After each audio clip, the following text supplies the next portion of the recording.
Another guy who has stepped up big, has exceeded all of our expectations is Isaac Okoro.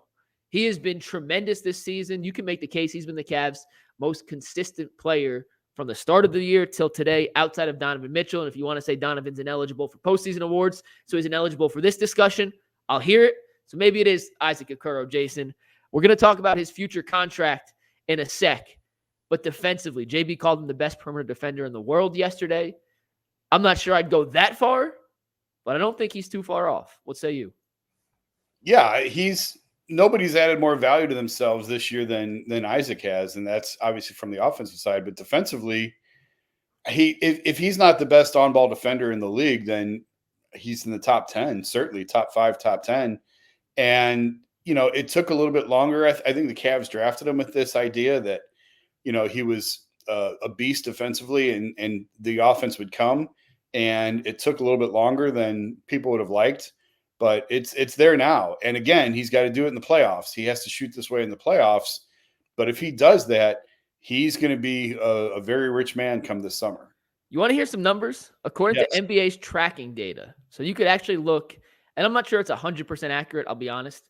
Who knows if it was technically his responsibility, his assignment or not. But according to NBA.com's tracking data, Isaac Okoro held Anthony Edwards to 2 of 10 shooting on Friday. Wow. 0 points in the fourth quarter and overtime. In 4 games against the Bucks this season, he's held Damian Lillard to 9 for 34 and 3 of 17 from 3. Against the Magic, he held Paolo Banchero 2 for 10 from the floor. In 3 games against Scotty Barnes this season, Jason, Okoro's held Barnes to 2 for 8. He held CJ McCollum 1 for 6. Jaylen Brown, 3 games, 1 for 11 when Isaac was his primary defender. De'Aaron Fox and Jalen Williams, the frontrunner for most improved player of the year on Oklahoma City, 1 for 5 against Isaac Okoro. You find the best offensive players in the league. You look at their overall stats, look at their stats when they play the Cavs, especially when they're guarded by Isaac, night and day. It's incredible. And once again, I'm not 100% sure that's 100% accurate. I think you could kind of do a little variance, but even if it's a little bit off, and some of those guys have made a couple more shots and that's giving him credit for, to hold Dame, to hold Anthony Edwards, to hold Jaylen Brown to well below their scoring and shooting percentages, and to be able to guard forwards, point guards, and centers, I literally lose the capability to describe how impressive that is. As a 6'4", 6'5" guy, he's not that big, which is the crazy part. And I've never been a big Isaac guy. Like, I just haven't been impressed with him at all. Even the progress that he made last year as a three-point shooter, and he did improve last year. I still never really bought in as being a core guy.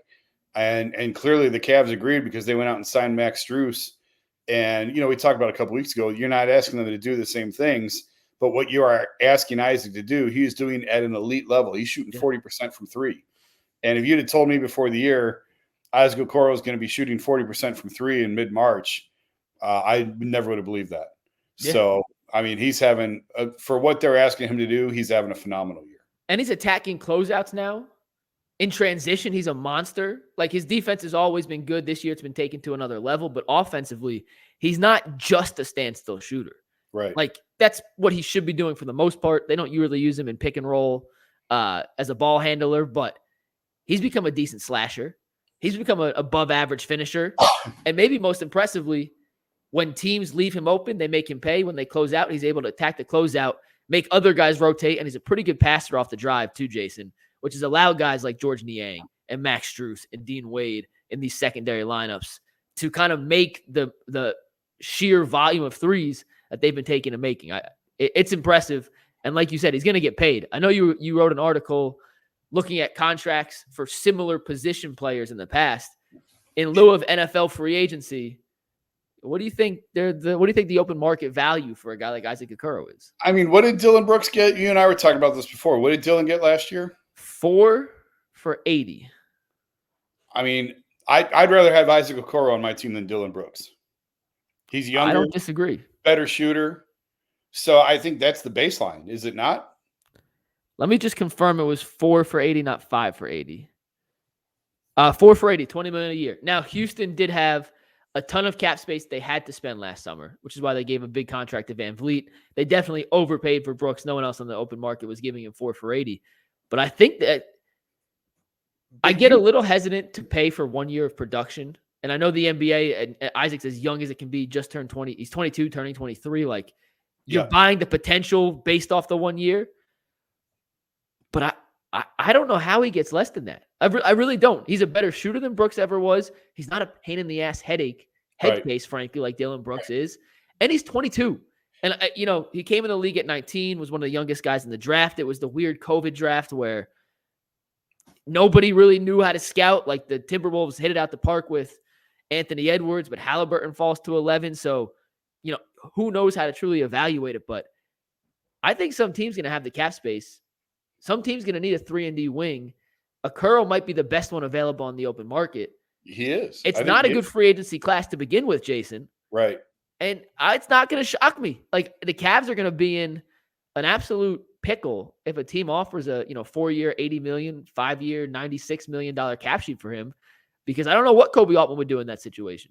And so, I've talked about it before. The Cavs ideally did not want to go into the tax until Mobley got his extension. That was sort of the big picture. If everything goes right, they don't have to be a tax team until Mobley. But I haven't run all the numbers, because nobody expected this out of Okoro.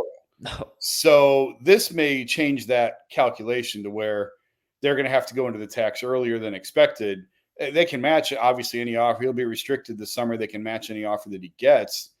But I tend to agree with you. I think, 4 for $80 might be the baseline on this, just going off what Dillon got. And so I haven't updated this, but this is what I wrote when they didn't come to terms with Colin on an extension. I went back and counted from the 2013 to the 2017 drafts. And by my count, 31 players drafted in the top 10 in those years failed to reach extensions with the team that they were on when they were eligible. Some of them had already changed teams by that point. But 31 players taken in the top 10 in those years failed to reach an extension. Of those 31, only 6 stayed with that same team on a new deal. And Colin falls into that category of one of the 25 because obviously he didn't stay with the Cavs. Yep. He was shipped to Utah. So it's not to say Isaac can't stay here, but history and those numbers aren't updated over the last couple of years. I haven't gone back and updated them. I probably will. I'll write about it here coming up because this applies now. But overwhelming evidence says that when you get in the spot, a lot of times the guy doesn't stay with his current team. Now, Jimmy Butler stayed in Chicago. That was one easy example to pick of guys who wound up staying with their team. Was Jimmy. He didn't come to an extension with Chicago, but he wound up staying. I forget. I think he signed an offer sheet maybe, and the Bulls matched. I don't remember how it went, but he got to this point as a restricted free agent and he stayed. So there are cases of it happening. Yeah. But by and large, when you get to this point, the player ends up leaving or is traded in a sign and trade or anything like that. So it'll be interesting to see what Isaac's future is here because, they signed Max Strus.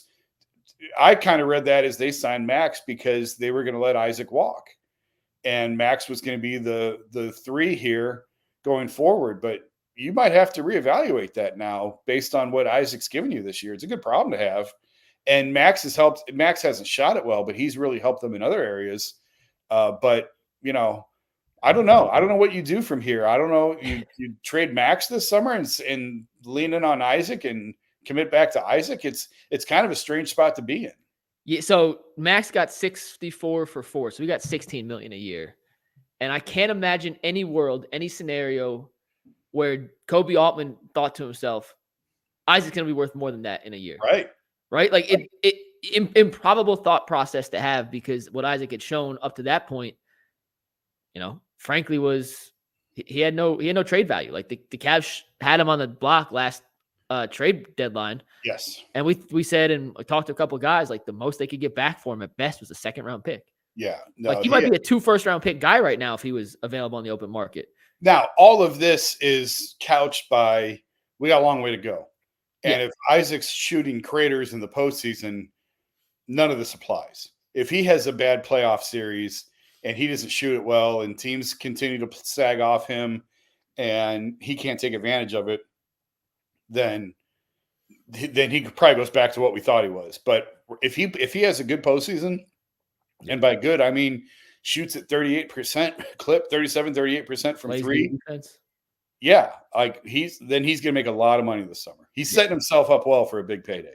And he's deserved it. He is one of the nicer guys. When you talk to the locker room, super friendly. You talk to any coach, first one in, last one out. Fits all the characteristics you want in a building block. Not as a star guy, but a guy you have to surround your stars with. So hopefully the Cavs can figure that out, and hopefully he gets paid as much as he humanly could, because I want all these guys to get paid. Yeah. The owners have to pay the luxury tax, not me. Right. So screw it. Like, let them all get paid.